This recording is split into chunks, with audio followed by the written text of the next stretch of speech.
பிள்ளைகளை நான் சொல்கிறேன், you have to careful about your job.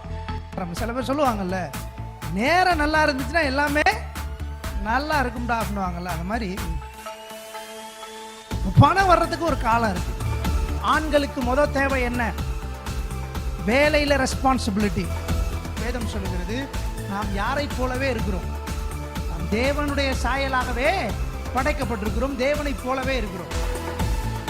நம்மால் நிறைய பேர் என்ன நினைச்சாங்க, முதல்ல லவ் பண்ணி கல்யாணம் முடிச்சுக்கணும், அதுக்கப்புறம் வேலை தேடி பொழப்பு நடத்தணும். ஆண்டவருடைய ப்ரொசீஜர் வேற. முதல்ல எதை கொடுத்தாரு கடவுள்? வேலை. பணம் வரணும் அப்படின்னா தேவ செயல் வரணும். தேவனுடைய செயல் நேரிடுவது என்ன? தேவன் எதையும் அறகுறையா விடுறது இல்லை. அறகுறையா எதுலயோ இருக்கிற அப்படின்னு சொல்லி சொன்னா, you cannot achieve a greater things in your life. உன் வாழ்க்கையில இருக்க தரித்திரத்தையும், வாழ்க்கையில இருக்க தோல்வியையும், உன் வாழ்க்கையில இருக்க வறுமையையும், உன் வாழ்க்கையில இருக்கிற அந்த இல்லாமையும், உனக்கு இருக்கிற அந்த குறைபாடையும் எண்ணி நீ பயந்து போயிடாத, நமக்கு வராது, நமக்கு கிடைக்காதுன்னு கர்த்தருடைய ஆவியானவர் சொல்லுகிறாரு. நான் தாவீதை எப்படி பலப்படுத்தினோ அப்படியே நான் உன்னையும் பலப்படுத்தினேன். உன்னால் செய்ய முடியாத அதிசயமான காரியம் ஒன்றுமில்லை.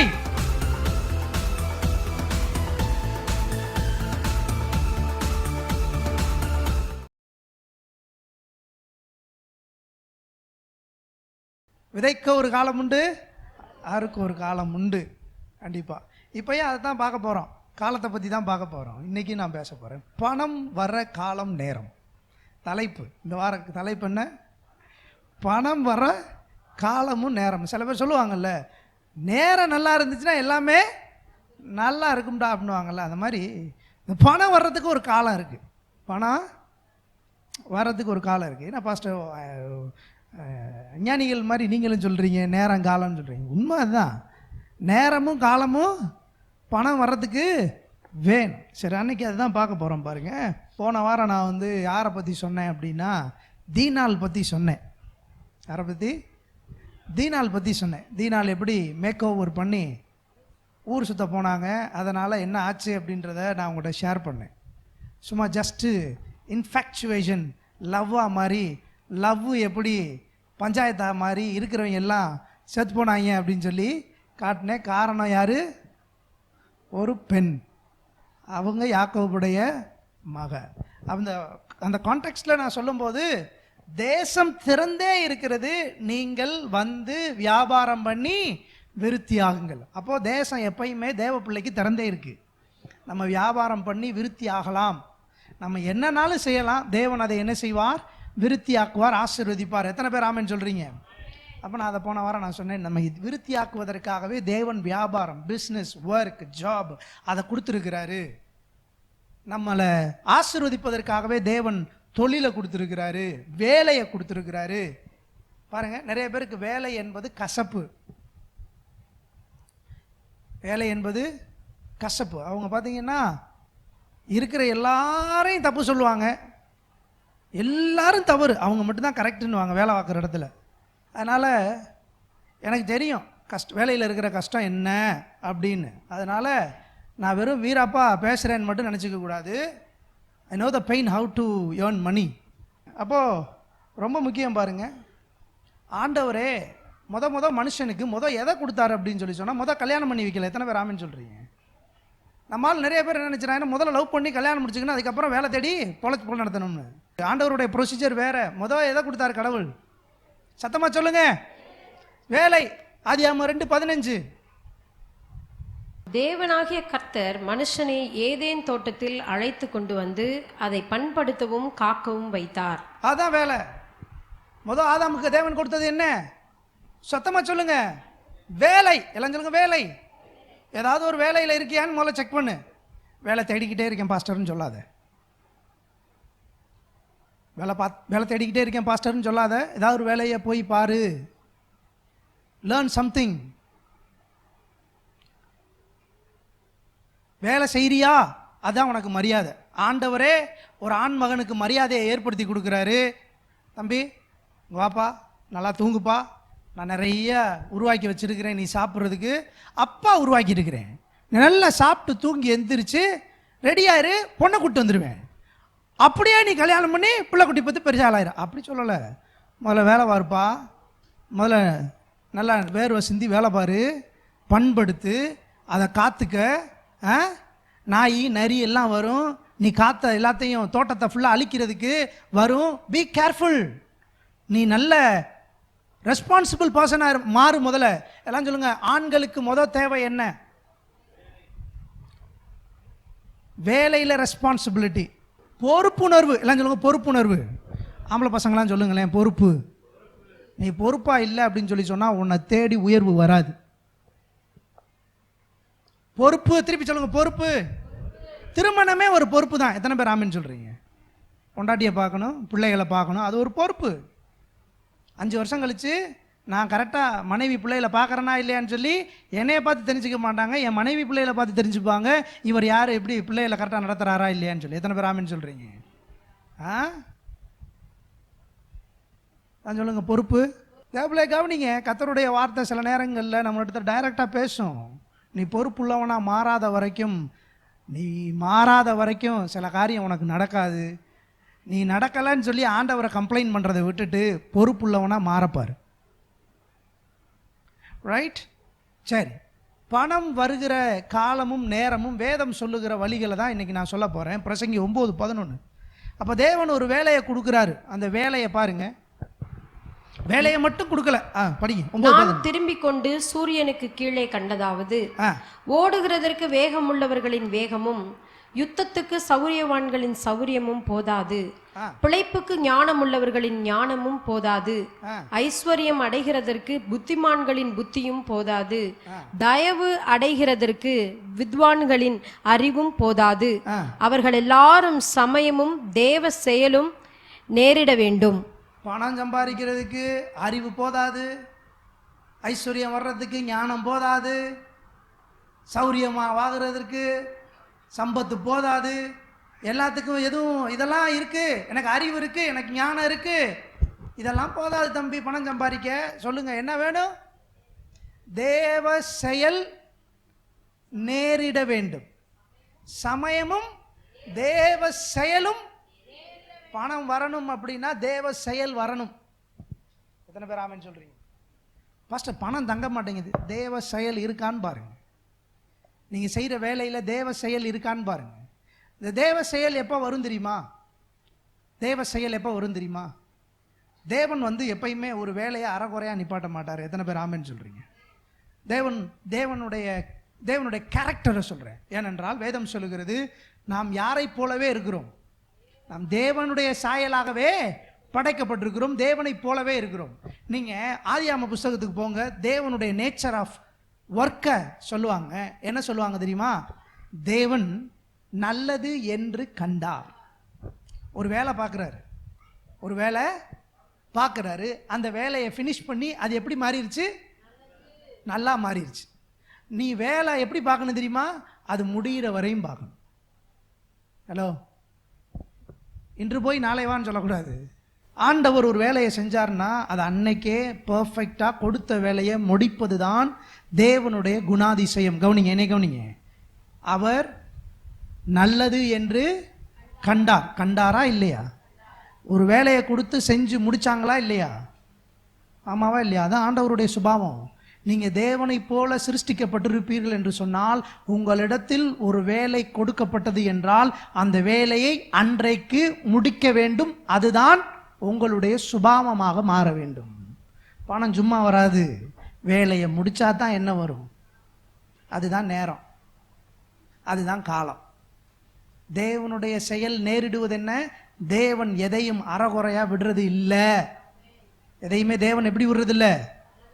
சும்மா சில பேர் பார்த்தீங்கன்னா, அதான் பாருங்க, கெனத் கோப்லாண்டுன்னு ஒரு ஊழியக்காரர் இருந்தார், இன்னும் இருக்கிறாரு.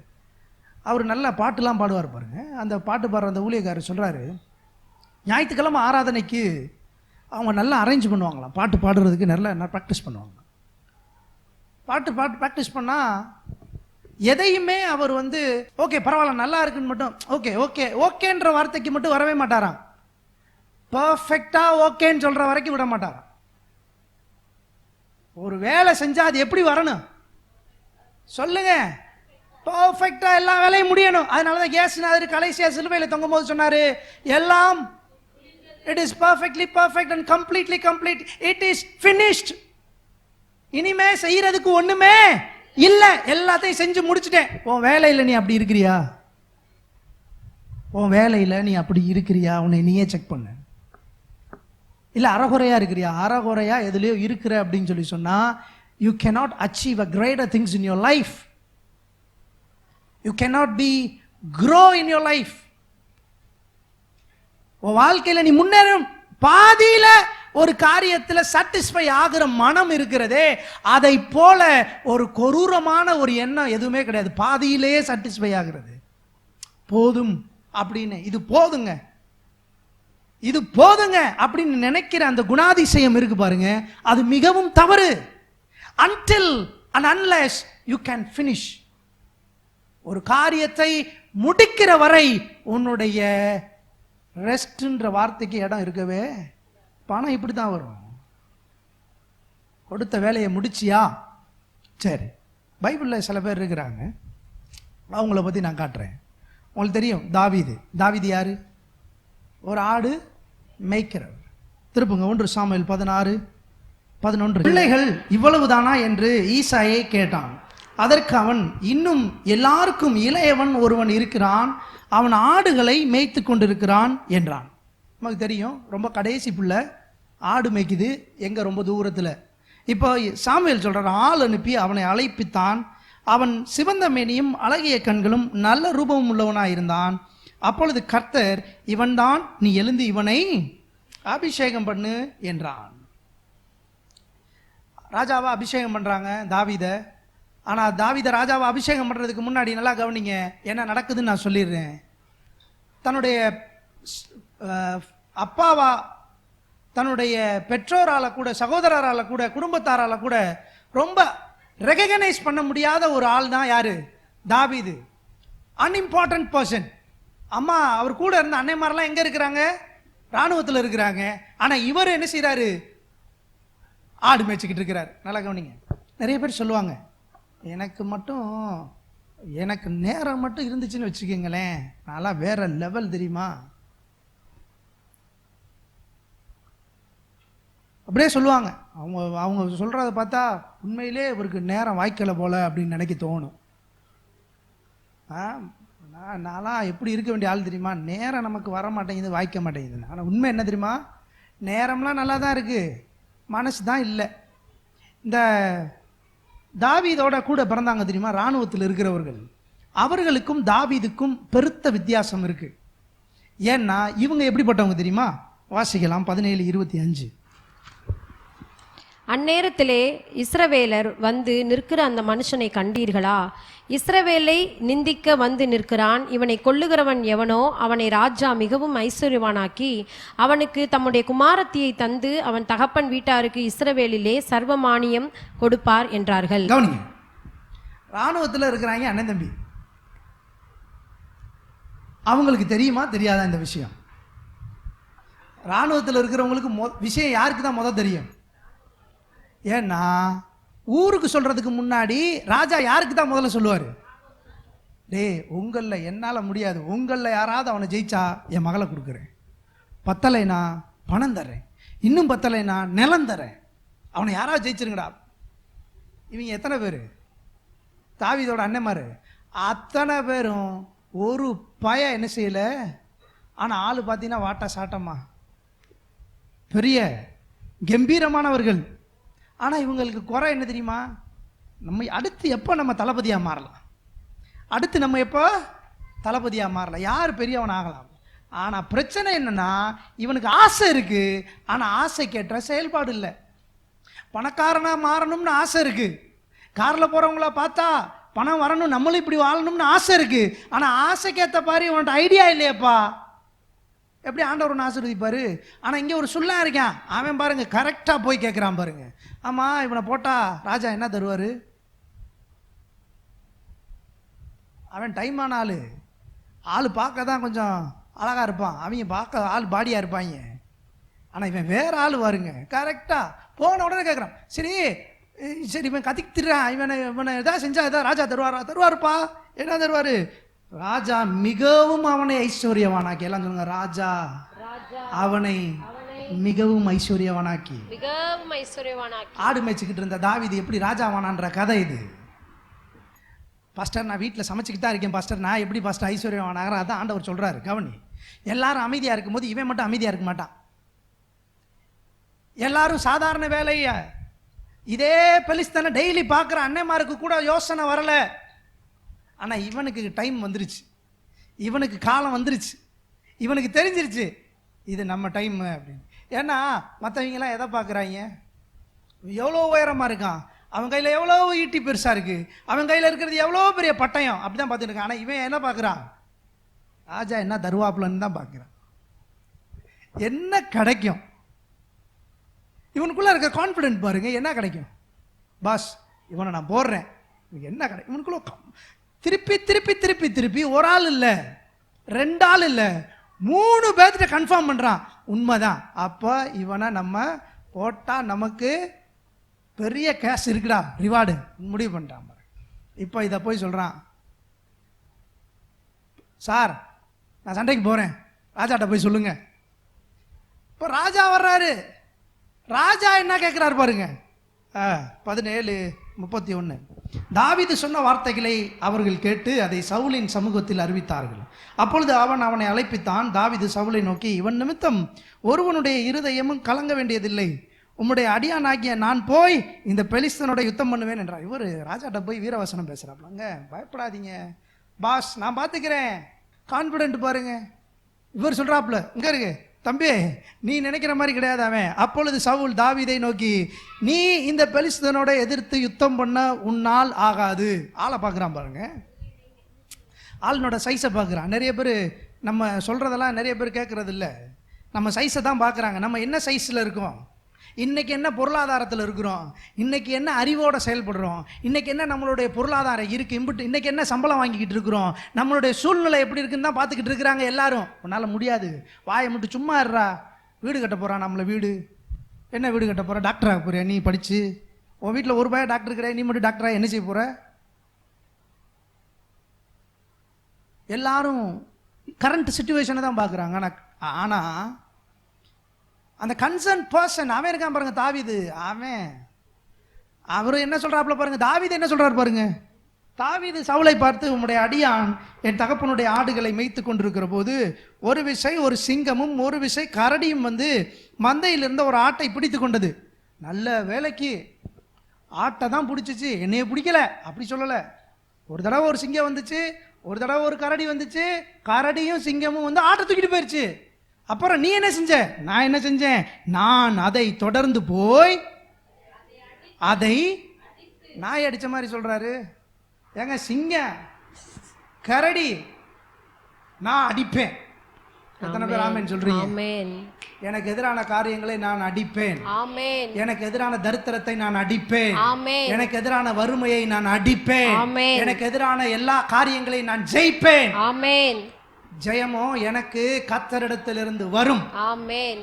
மேல பாருங்க, நான் அதை அடித்து அதை அதன் வாய்க்கு தப்புவித்தேன். அது என் மேல் பாய்ந்த போது அது நினைச்சிருச்சு, நான் ஆட்டுக்குட்டியை விட்ட உடனே நல்ல சாப்ஸ் பெருசா கிடைச்சிருச்சு, நல்ல இளம் கண்ணுக்குட்டியா இருக்கு, சாப்பிட்டுருவோம்னு. ஆனா நான் விடல. நான் என்ன செஞ்சேன் காரிங்க? நான் அதன் தாடையை பிடித்து அதை அடித்து கொண்டு போத்தேன். அந்த சிங்கத்தையும் அந்த கரடியையும் உம்முடைய அடியானாகிய நான் கொன்றேன். விருத்த சேதனம் இல்லாத இந்த பெலிஸ்தனும் அவைகளில் ஒன்றை போல இருப்பான். அவன் ஜீவனுள்ள தேவனுடைய சேனைகளை நிந்தித்தானே. கடவுள் ஒரு மனுஷன் கூட இருந்தா அவனுக்குள்ள எப்படிப்பட்ட கான்ஃபிடன்ஸ், அசாதாரணமான தைரியம், அசாதாரணமான தைரியம் எல்லாம் ஒன்றும் கிடையாதுங்க. எவ்வளோ பெரிய பிரச்சனையை வர்றதை பார்த்துக்குவோம், போவோம். நிறைய பேர் என்ன சொல்லுவாங்க, எனக்கு பிரச்சனையே இல்லைன்னா போவேன் அப்படின்வாங்க. ஆனால் ஆண்டவர் சொல்கிறார், வர்றதை பார்த்துக்குவோம், போ. முதல்ல ஆண்டவரே முன்னாடி தண்ணி எப்படி காலை வை 2ஆ திறக்கும். ஆண்டவரே பெரிய எரிகோ, அதெல்லாம் கவலைப்படாத, சத்தமாக பாடு, 2ஆ உடையும், கதவு திறக்கும். கர்த்தருடைய ஆவியானவர் உனக்கு சொல்றாரு, நீ தாவீதை போல தைரியமா சிங்கத்தை துரத்துறதுக்கு எதிர்கொண்டு போ. சிங்கத்தை பார்த்து பயந்துராத, கரடியை பார்த்து பயந்துராத. உன் வாழ்க்கையில் இருக்க தரித்திரத்தையும், உன் வாழ்க்கையில் இருக்க தோல்வியையும், உன் வாழ்க்கையில் இருக்க வறுமையையும், உன் வாழ்க்கையில் இருக்கிற அந்த இல்லாமையும், உனக்கு இருக்கிற அந்த குறைபாடையும் எண்ணி நீ பயந்து போயிடாத. நமக்கு வராது, நமக்கு கிடைக்காதுன்னு கர்த்தருடைய ஆவியானவர் சொல்லுகிறாரு. நான் தாவீதை எப்படி பலப்படுத்தினோ அப்படியே நான் உன்னையும் பலப்படுத்தினேன். உன்னால் செய்ய முடியாத அதிசயமான காரியம் ஒன்றுமில்லை. என்னை பலப்படுத்துகிற கிறிஸ்துவினாலே எல்லாவற்றையும் செய்ய எனக்கு பலன் உண்டு. எத்தனை பேர் ஆமென் சொல்றீங்க? நான் சொல்றேன், இந்த சர்ச்சில் இருக்கிற பிள்ளைங்க, நீங்க படிக்கிறவங்களா இருந்தா நிச்சயமா நீங்க 100% நல்ல மார்க் எடுப்பீங்க. நான் சொல்றேன், இந்த சர்ச்சில் இருக்கிற பிள்ளைங்க, நீங்க ஸ்கூல் ஃபர்ஸ்ட் வரணும், நீங்க ஸ்டேட் ஃபர்ஸ்ட் வரணும். ஒரு வேலையை பர்ஃபெக்டா ஆண்டவர் மேல நம்பிக்கை வச்சு அசாதாரணமான காரியமா இருந்தாலும் செய்ய முடியும்ன்ற விசுவாசத்தோட நடக்கிற பொழுது அது நடக்கும். இட் இஸ் இம்பாசிபிள், என்னால் முடியாது, but it is possible by God. தேவனால் இது முடியும். எத்தனை பேர் ஆமென் சொல்றீங்க? சரி, இவ்வளவு அடிச்சாரே, உங்களுக்கு எத்தனை பேருக்கு தெரியும் தாவீது எவ்வளவு சம்பாதிச்சாருன்னு சொல்லி? ஒரே ஒரு தடவை தான் இவர் கோலியாத்தை ஜெயிச்சாருன்னு நினைக்காதீங்க. தைரியமாக கோலியாத்தை போய் ஜெயிச்சுட்டு வந்தார். அதுக்கப்புறம் இவருக்கு கிடைச்ச பணம் வெகுமதியெல்லாம் ஏராளம். அதை வாசிக்கலாம். 1 நாளாகம புஸ்தகம் 29வது அதிகாரம். 1 நாளாகம புஸ்தகம் 29வது அதிகாரம் 12வது வசனம். ஐஸ்வர்யமும் கனமும் உம்மாலே வருகிறது. யார் கொடுக்குற ஐஸ்வர்யம் கனம்? மாமா கொடுத்தாரா, கர்த்தர் கொடுத்தாரா? சத்தமா சொல்லுங்க. சவுல் மாமா கொடுத்தாரா தாவீதுக்கு? கர்த்தர் கொடுத்தாரா? இந்த வாய்ப்பை ஏற்படுத்தி கொடுத்தது யாரு? எல்லாத்துக்கும் தேவன் வாய்ப்பை ஏற்படுத்தி கொடுத்தாரா? ஆனா யார் வாய்ப்பை சுதந்திரிச்சது? வாய்ப்பு இருக்கிற நிறைய பேர் சுதந்திரிக்கல. வாய்ப்பு இல்லாத தாவீது எளிதா சுதந்திரிச்சுக்கிட்டான். காரணம், அவன் கர்த்தரை நம்பி இருந்தான். எத்தனை பேர் ஆமென் சொல்றீங்க? 27வது வசனம். 1 நாளாகமம் 29:27. அவன் இஸ்ரவேலை அரசாண்ட நாட்கள் 40 வருஷம். எத்தனை வருஷம்? 40 வருஷம். ஹெப்ரோனிலே 7 வருஷமும் எருசலேமிலே 33 வருஷமும் ராஜாவாயிருந்தான். அவன் தீர்க்காயுசும் ஐஸ்வர்யமும் மகிமையும் உள்ளவனாய் தன் முதிர் வயதிலே மரணமடைந்த பின் அவன் குமாரனாகிய சாலமோன் அவன் ஸ்தானத்திலே அரசாண்டான். போதும். எப்படி அவன் ஐஸ்வர்யமும் மகிமையும் உள்ளவனாய் எப்படி மரிச்சாரு? ஆனா பிறக்கும்போது அவருக்கு கொடுக்கப்பட்ட தொழில் என்ன? காலமும் நேரமும் ஆண்டவரை நம்புனா வரும். ஹலோ, கவனிக்கிறீங்களா? யாரையாவது கவனிச்சுட்டு வாழ்க்கையை விட்டுறக்கூடாது. யாரையாவது பார்த்துட்டு வாழ்க்கையை விட்டுறக்கூடாது. கர்த்தரை கவனிச்சா காலமும் நேரமும் உங்களுக்கு வாய்க்கும். அவங்கன்னு சொல்லி அவங்கள பார்த்துட்டு போயிடக்கூடாது. கர்த்தர் எல்லாருக்கும் வாய்ப்பு கொடுத்தாரு. எப்படி தேவன் தாவீதனுடைய அண்ணமாருக்கும் அந்த வாய்ப்பை கொடுத்தாரோ அதே போலதான் தாவீதுக்கும் கொடுத்தாரு. தாவீது எப்படி சவுலுக்கு தேவன் எப்படி வாய்ப்பு கொடுத்தாரோ அதே போலதான் தாவீதுக்கும் கொடுத்தாரு. சவுலு செய்யல, தாவீது அண்டைமாறு செய்யல, வாய்ப்பு இருந்தும் செய்யல. ஆனா வாய்ப்பே இல்லாத தாவீது ஐஸ்வர்யமான மாறினா. காரணம் கர்த்தர். உன்னை கர்த்தர் அப்படிதான் மாற்ற போறாரு. செய்ய வேண்டியது ஒன்னே ஒன்று தான், துணிஞ்சு செய்ய மட்டும் கற்றுக்க. துணிஞ்சு செய். 45 லட்சம் பேரை தான் தாவீது என்ன செஞ்சாரு? ஆனால் தாவீதுகிட்ட இருந்த மொத்த சொத்தை ஃபோர்ப்ஸ் என்ற ஒரு நிறுவனம் கணக்கு போட்டு சொல்லுது 16,000 கோடி ரூபாய் தாவீதினுடைய சொத்து. ஆனால் மிகப்பெரிய சாம்ராஜ்யத்தை நடத்திக்கிட்டு இருந்த ரோமர்கள் 45 மில்லியன் மக்களை உலகம் முழுவதும் நடத்தினாங்க. அவங்க யாரும் தாவீதுக்கு பக்கத்தில் கூட வரலன்னு சொல்லுது. பெரிய ரோம சாம்ராஜ்யத்தை நடத்தினவங்க யார் பக்கத்தில் வர முடியல? தாவீது. ஆனால் சாதாரண தாவீது, ஆடு மேய்ச்சிக்கிட்டு இருந்த தாவீது, ஒரு குறுநில மன்னனா வாழ்ந்துக்கிட்டு இருந்த தாவீது மிகப்பெரிய உலக பணக்காரனாக மாறிவிட்டான். காரணம் என்ன தெரியுமா? கொடுத்த வேலையை, ராஜா கொடுத்த வேலையை பர்ஃபெக்டாக முடித்தான்.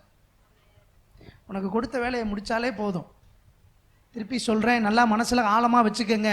ஆணாக இருக்கலாம், பொண்ணாக இருக்கலாம், அம்மாவாக இருக்கலாம், தங்கச்சியாக இருக்கலாம், தம்பியாக இருக்கலாம், நீங்கள் யாராக இருக்கலாம். கொடுத்த வேலையை முடித்தால் நீங்கள் ஆசீர்வதிக்கப்படுகிற நேரத்துக்கு வந்துட்டீங்கன்னு அர்த்தம். அதுதான் காலம், நேரம். இன்னொரு ஆளை பார்ப்போம். சாலமோன் 1 ராஜாக்கள் 3 சீக்கிரம் 11. ஆகையினால் தேவன் அவனை நோக்கி, நீ உனக்கு நீடித்த நாட்களை கேளாமலும் ஐஸ்வர்யத்தை கேளாமலும் உன் சத்துருக்களின் பிராணனை கேளாமலும் நீ இந்த காரியத்தையே கேட்டு நியாயம் விசாரிக்கிறதற்கு ஏற்ற ஞானத்தை உனக்கு வேண்டிக் கொண்டபடியினால் உன் வார்த்தைகளின்படி செய்தேன். ஞானமும் உணர்வும் உள்ள இருதயத்தை உனக்கு தந்தேன். இதிலே உனக்கு சரியானவன் உனக்கு முன் இருந்ததும் இல்லை, உனக்கு சரியானவன் உனக்கு பின் எழும்புவதும் இல்லை. 1 ராஜாக்கள் 10:23. பூமியின் சகல ராஜாக்களை பார்க்கிலும் ராஜாவாகிய சாலமோன் ஐஸ்வர்யத்திலும் ஞானத்திலும் சிறந்தவனாயிருந்தான். ஐஸ்வர்யம், ஞானம். உலகத்துல இருக்க எல்லா ராஜா காட்டிலும் பெரிய ஆளா யார் மாறிட்டா? நான் சொல்லிட்டேன், வேலையை முடிச்சா தான் பணக்காரனா மாற முடியும். ஆமாவா? ஒத்துக்கிறீங்களா? கொடுத்த வேலையை, உனக்கு கொடுத்த வேலையை நீ செஞ்சு முடிச்சா இல்லை அரைக்குறையா போட்டியா? அரைக்குறையா போட்டேன்னா நீ ஆசீர்வதிக்கப்பட முடியாது, ஐஸ்வர்யம் உனக்கு வராது. அதுதான் செய்தி. பணம் வருகிற காலமும் நேரமும் எப்படின்னா, உனக்கு கொடுத்த வேலையை ஓபி அடிக்காமல் செஞ்சியான்றதான் வேலை. ஹலோ, ஓபி அடிச்சுட்டு ஆண்டவர் என்ன ஆசீர்வதிப்பாருன்னு சொன்னேன்னா நீ ஏமாத்துற, அந்த காசு உன் கையில் நிற்காது. கிறிஸ்தவங்களா இருக்கலாம், ரட்சிக்கப்பட்டவங்களா இருக்கலாம், ஓபி அடித்தால் ஓசி காசு வராது. போன வாரமே சொல்லிட்டேன், சுறுசுறுப்புள்ளவன் கை எப்போ பார்த்தாலும் சில பேர் வேலை ஏவிக்கிட்டே இருப்பாங்க. பார்த்துருக்கீங்களா? அவங்க அந்த இடத்துல உட்காந்துக்குவாங்க, அந்த வேலையை நீங்கள் செய்யுங்க, இந்த வேலையை அங்கே செய்யுங்க அப்படின்னு. அவங்க தான் அந்த வேலையை செய்யணும், ஆனால் செய்ய மாட்டாங்க.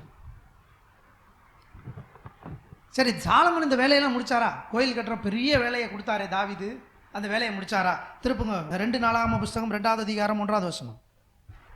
சாலமோன் கர்த்தருடைய நாமத்திற்கு ஒரு ஆலயத்தையும் தன் ராஜவீகத்திற்கு ஒரு அரண்மனையையும் கட்ட நிர்ணயம் பண்ணி சுமை சுமக்கிறதற்கு 70,000 பேரையும் மலையின் மரம் வெட்டுகிறதற்கு 80,000 பேரையும் இவர்கள் மேல். போதும், கவனிங்க. கோயில் கட்டுறதுக்கும் அரண்மனை கட்டுறதுக்கும் ஏகப்பட்ட வேலை ஆலைக்கு எடுத்துட்டாரு. இப்போ 9ஆவது வசனம். நான் கட்டப்போகிற ஆலயம் பெரியதும் ஆச்சரியப்படத்தக்கதுமாயிருக்கும். சொல்லுங்க, நான் கட்டப்போகிற ஆலயம் பெரியதும் ஆச்சரியமானதுமா இருக்கும். சரி, இந்த இவ்வளவு பெரிய ஆலயத்தை சாலமன் கட்டி முடிச்சாரா? 2 நாளாகம 5:1. சீக்கிரம். கர்த்தருடைய ஆலயத்துக்காக சாலமோன் செய்த வேலையெல்லாம் முடிந்தபோது சாலமோன் தன் தகப்பனாகிய தாவீது பரிசுத்தம் பண்ணும்படி நேர்ந்தவைகளை கொண்டு வந்து வெள்ளியையும் பொன்னையும் சகல பனிமுட்டுகளையும் தேவனுடைய ஆலயத்தின் பொக்கிஷங்களில் வைத்தான். சரி, இப்போ 2 நாளாகம புஸ்தகம் 6ஆவது அதிகாரம் 1ஆவது வசனம். அப்பொழுது சாலமோன், கார் இருளிலே வாசம் பண்ணுவேன் என்று கர்த்தர் சொன்னார் என்றும், தேவரீர் வாசம் பண்ணத்தக்க வீடும் நீர் என்றைக்கும் தங்கத்தக்க நிலையான ஸ்தானமுமாகிய ஆலயத்தை உமக்கு கட்டினேன் என்றும் சொல்லி ராஜா முகம் திரும்பி இஸ்ரவேல் சபையார் எல்லாரையும் ஆசீர்வதித்தான். இஸ்ரவேல் சபையார் எல்லாரும் நின்றார்கள். வேலையை முடிச்சாரா? இல்லையா? முடிச்சார். வேலையை உருப்படியா முடிச்சைன்னா பணம் உன்னை தேடி வரும். அதுதான் தெய்வம். தெய்வம் அனுக்கிறவங்க அப்படி தான் வரும். பாதியில் வைக்கிறதுக்கு பேர் வேலை கிடையாது, வேலைக்காரன் கிடையாது. வேலைக்காரன் எந்த வேலையும் எப்படி விட்டு போக மாட்டான். சத்தமாக சொல்லுங்க, சொல்லுங்க. சில பேர்லாம் இருப்பாங்க, வெள்ளை அடிச்சுட்டு இருப்பாங்க, 6 மணி ஆயிடுச்சுன்னா அப்படியே கையை கழட்டி கிளம்பிடுவாங்க. டேய், பாதி வேலைடா, அடுத்த வரவங்க பார்த்துக்குவாங்க சார். இதே பிள்ளையில நான் சொல்கிறேன், you have to careful about your job.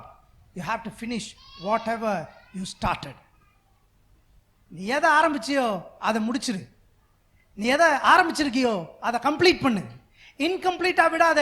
ஏன்னா தேவன் எல்லாவற்றையும் நல்லது என்று கண்டார். ஒன்று ஆரம்பிச்சாரு, அதை முடிச்சாரு. கடைசியா எல்லாம் நல்லா இருக்குன்னு சொல்லிட்டு ரெஸ்ட் எடுக்க போனார். 7வது நாள் எங்க?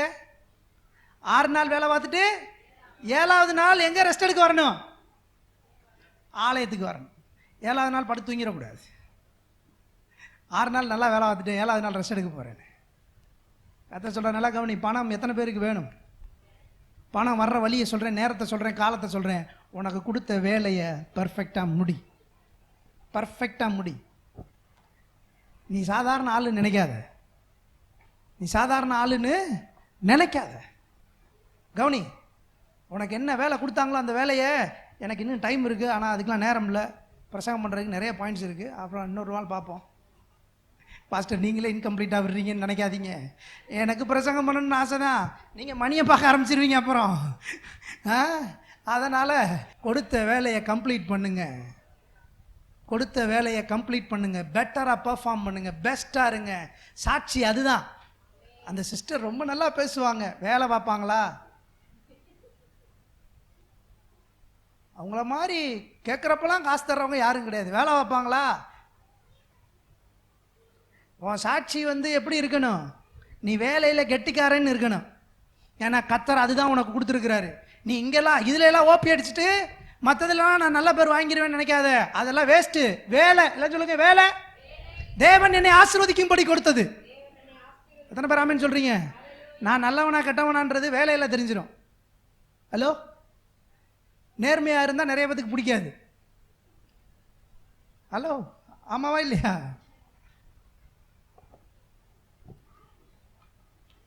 வேலையில் கெட்டிக்காரனா மாறுங்க. நேரமும் அதான், காலம் அதான், தேவனுடைய சாயல் அதுதான். ஒரு வேலையை ஆரம்பிச்சா அதை முடிச்சிருவார். டிலே ஆனால் கூட என்ன செஞ்சிருவார்? பர்ஃபெக்டாக முடிச்சு நான் வேலையை முடிச்சிட்டேன்னு சொல்லிட்டு தான் வேலையை விட்ட வெளியே. எத்தனை பேர் ஆமென் சொல்கிறீங்க? நீங்கள் அப்படி மாறுங்க. அதுதான் உங்களுடைய குணாதிசயமாக மாறட்டும், உங்களுடைய சுபாவமாக மாறட்டும். மற்றவங்களை காட்டில நீங்கள் வித்தியாசப்படுங்க. கிறிஸ்தவ வாழ்க்கையே அதுதான். ஒரு நல்ல சாட்சினா, கிறிஸ்துவுக்கு நல்ல சாட்சினா அதுதான். சிலுவையை தூக்குகிற அனுபவம் என்பது அதுதான். எது சிலுவையின் அனுபவம்? எல்லாரும் பாதியில் விட்டுட்டு போவான், நான் அப்படி விட்டுட்டு போக மாட்டேன். அவன் என்கிட்ட சட்டையை கேட்டாலும் நான் பேண்ட்டையும் கழட்டி கொடுப்பேன். அவன் எனக்கு ஒரு தடவை அடித்தா இன்னொரு கணத்தையும் காட்டுவேன். இதெல்லாம் என்ன? இதெல்லாம் என்னது? இதெல்லாம் என்னது நினைக்கிறீங்க? இதெல்லாம் குணாதிசயம், இதெல்லாம் கேரக்டர். எஸ், உனக்கு என்ன வேணும்? நான் வேலை பார்க்கணும், அவ்வளோதானே. நான் பெஸ்ட்டாக வேலை பார்க்குறேன். இப்படி சாட்சியை ஏற்படுத்துங்க. நான் சொல்கிறேன், நற்செய்தி சபையில் இருக்கிற தேவ பிள்ளைகள், உங்களை யாராவது வேலையில் நான் பார்க்கிற பொழுது சாட்சி சொல்லும்படி வைத்துக் கொள்ளுங்கள். நான் உங்களை பற்றி கேட்கும்போது அவங்க சாட்சி சொல்கிற மாதிரி வச்சுக்கோங்க. அதுதான் எனக்கு சந்தோஷம். ஏன்னா தேவ பிள்ளைகள் வேலையிலே சாட்சிகளாய் மாற வேண்டும். அதுதான் உங்களை ஐஸ்வர்யவானாக மாற்றுகிறதற்கான காலம், நேரம். எத்தனை பேர் ஆமென் சொல்கிறீங்க? யாரும் எழுந்திருப்போம். கர்த்தர் எவ்வளோ பெரிய வாய்ப்பை கொடுத்துருக்கிறாரு. நம்ம மற்றவங்கள மாதிரி சோம்பேறியாக இருக்க முடியாது. ஒரு வேலையை ஆரம்பித்தா பர்ஃபெக்டாக கம்ப்ளீட் பண்ணக்கூடிய ஆற்றலை தேவன் கொடுத்துருக்கிறார். You have to complete what is yours. You have to be a responsible person. நீங்கள் பொறுப்புள்ளவர்களாக மாறுங்கள். அப்படி மாறிட்டீங்க அப்படின்னா நான் சொல்கிறேன், பணம் உன்னை தேடி வரும். ஐஸ்வர்யவானா எப்படி கர்த்தர் தாவீது எப்படி மாறினாரோ அப்படி கர்த்தர் உங்களை மாற்றுவார். வாய்ப்பு, மாறுங்க. பரலோகபிதாவே, இந்த சபையை நான் ஆஸ்வதிக்கிறேன், சகோதரர்களை ஆஸ்வதிக்கிறேன், வேலை செய்கிற சகோதரிகளை ஆஸ்வதிக்கிறேன், குடும்பம் செய்கிற சகோதரர்களை ஆஸ்வதிக்கிறேன், குடும்பங்களை ஆஸ்வதிக்கிறேன். ஆண்டவரே, இந்த கேரக்டர் இந்த சபையில் இருக்கிற சிறுவர்கள் முதற்கொண்டு பெரியவங்க வரைக்கும் எல்லாருக்கும் இது உரித்தாகட்டும்.